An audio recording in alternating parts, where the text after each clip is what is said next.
Most trim winders impose real limits on film gauge and bag size, effectively forcing customers to have higher than necessary film costs. Find out how to deal with this in this edition of Lantech Now.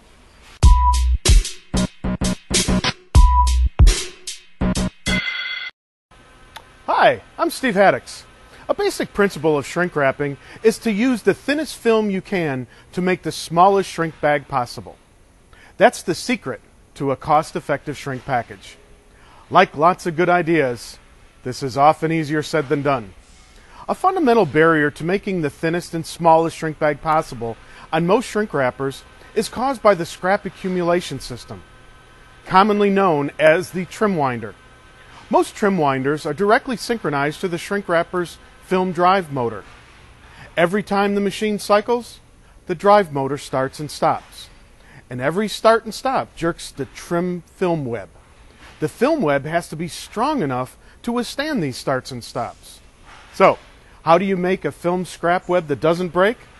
Well, you can make it thicker, you can make it wider, or you can do both. Most people usually find some compromise between thickness and width, which usually means they never actually wind up running the thinnest film gauge or the narrowest trim web possible. That's a problem, because film expense is the major driver of shrink wrapping costs.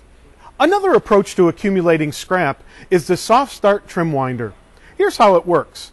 It senses the change in pressure or torque on the film waste web and reacts by starting and stopping smoothly.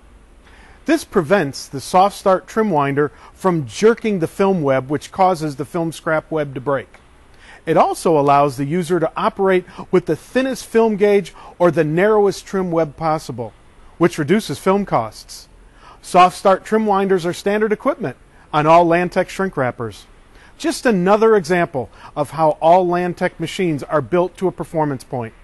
For more information on trim winders, Lantech shrink wrapping equipment, or any shrink wrapping problem, call us at 1-800-866-0322 or check our website at lantech.com.